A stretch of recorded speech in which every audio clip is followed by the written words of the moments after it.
안녕하십니까. 9월 1일 오전 11시를 막 넘겼습니다. 이제 계절적으로 양력으로 따져서 이제 가을이 시작되었대. 지난주일은 열대 현상이 없어졌고, 오늘 아침 새벽에 제가 집 가까이에서 조깅을 하러 나갔을 때 이미 가을 바람이 부는 느낌을 갖게 됐습니다. 추석도 멀지 않고 했는데 온 국민이 마음만은 풍성한 가을을 맞이하고 좀 덜 짜증나는 일들이 우리들 앞에 전개되기를 진심으로 기원해 맞이않습니다. 오늘은 특별히 영국에서 발간되는 주간지 이코노미스트가 지난주일 8월 20일자에 대한민국의 윤석열 대통령에 대한 칼럼이 실렸는데, 그 칼럼 전체 내용은 비판하기보다도 대안을 갖고 그에게 타이르듯한 이런 내용이 담겨 있어서 관심 있는 이들의 주목을 받게 되는 칼럼이 실렸습니다. 이코노미스트지는 1840년, 41년 이전 그 사이에 영국이 중국을 침공해가지고 아편전쟁을 이끌었습니다.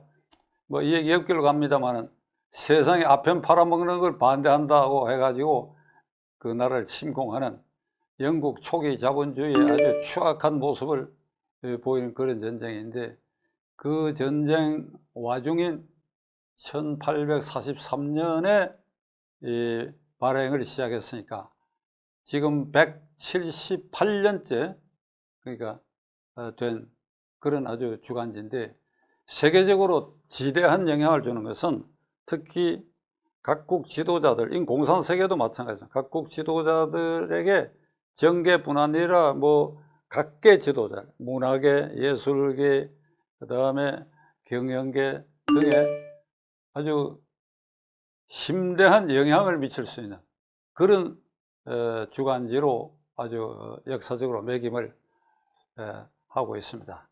따라서 그 주간지에서 보도하는 한국 관련 기사는 거의 지금까지 대체로 적중해 왔다. 예를 들면 2012년 대통령 선거를 앞두고 문재인, 안철수와의 후보 단일화를 비관적으로 예측한 거라든지, 그 선거에서 선거일 2개월 전에 박근혜 후보가 당선될 것이라고 확실히 예측한 것이라든지, 그 무렵에 문재인 후보를 숨겨진 친북주의자, 숨겨진 친공산주의자라고 단정한 일이 있었고, 이번에 한국 대통령 선거를 앞두고 작년 11월에 윤석열 후보가 이게 등장하게 될 것이다 라고 하는 예측 기사를 내기 때문에 지금 제가 예를 들은 이것이 대체로 맞은 것 아니겠습니까? 문재인 전 대통령을 친북, 종북주의자, 친공산주의자 이렇게 얘기한 거, 그 맞는 말 아니겠습니까? 그런데 지난주일에 이제 윤 대통령의 등장을 작년 11월에 예측한 이 이코노미스트지가 지난주일 칼럼에서 이를테면 부드러운 비판과, 그리고 제가 보기에는 상당히 호의적인 충고를 하고 있다, 그렇게 생각합니다. 그 칼럼의 결론은 이겁니다. 대통령 자리는 모름지기 윤 대통령뿐 아니라 모든 지도자는 국민에게 오만하게 보이거나 무능하게 보여서는 안 된다. 그러니까 이 점을 윤 대통령 명심하라 라고 하는 것으로 시작됩니다. 오만하게 보이거나 무능하게 보여서는 안 된다.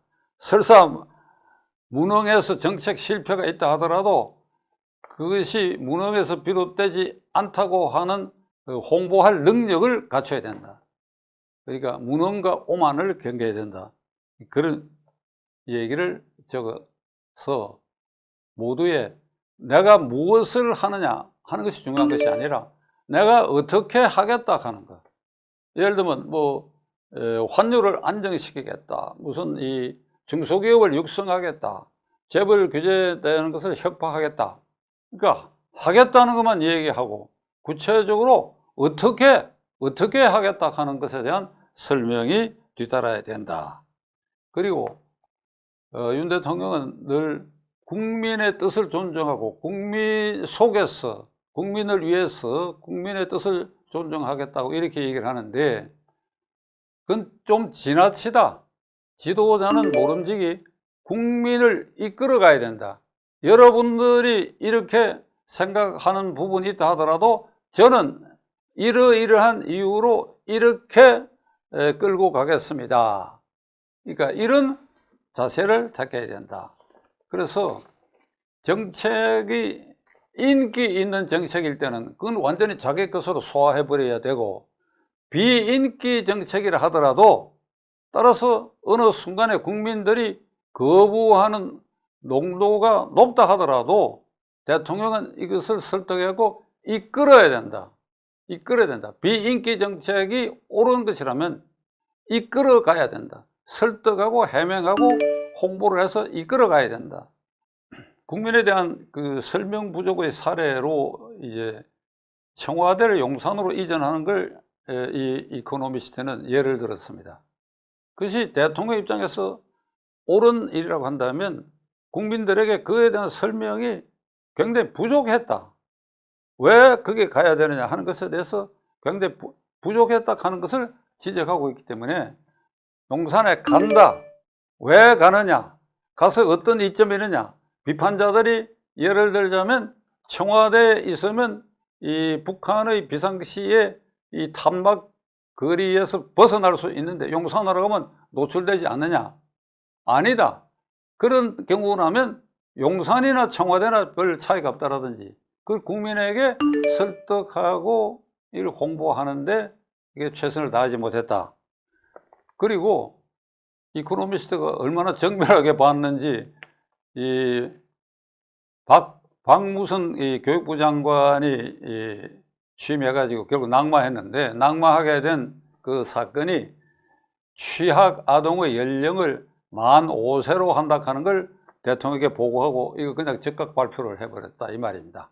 이와 같이 이해관계자가 다양하고 충분한 논의를 거쳐야 할 이런 중요 사안이라는 것에 대해서 이거 대통령이 미처 깨닫지 못했다. 그리고 불쑥 발표하고 난 다음에 그 책임을 지어가지고 이 장관을 해임했다. 이런 부분이 대통령의 그 심사숙고 심모 원료가 이게 순간 깜빡함으로써 결국 무능한 것으로 비춰졌다. 무능한 것으로. 오만하며 무능한 것으로 비춰져서 그의 지지율에도 나쁜 영향을 주었다. 그 다음에 지적된 것은 2주일 전에 펠로시 미 하원의장이 한국을 방문했을 때 대통령은 휴가 중이기 때문에 직접 면담은 어렵고 그러니까 이제 여기까지 온 사람을 뭐 휴가 중이라고 하지만 같은 서울에 있었는데 이런 여론이 순간적으로 일어나니까 전화 통화를 한 일 이거는 영국 같은 그 서방 세계의 눈으로 볼 때는 굉장히 어색하게 보였던 것 같습니다. 이게 실책이었다. 이게 같은 서울에 있으면서 뭐 중국의 눈치 이왕 온 사람을 이런 식으로 하는 것이 대통령이 윤 대통령에게 기대하고 있는 어떤 결단 같은 걸 하는 것에 대해서 이 중요한 외교 정책의 일환이 되는 일인데 펠로시 의장을 면담하느냐 안 하느냐 면담 형식이 어떻게 되느냐 하는 것은 주요 외교 정책일 수도 있는데 이걸 이 참모들의 조언을 어떻게 들었는지 이건 정말 실책이었다. 이런 것이 오만하거나 무능하게 보일 수 있다. 이런 지적이 있었습니다. 그리고 마지막으로는 대통령이 결단할 때는 결단해야 된다.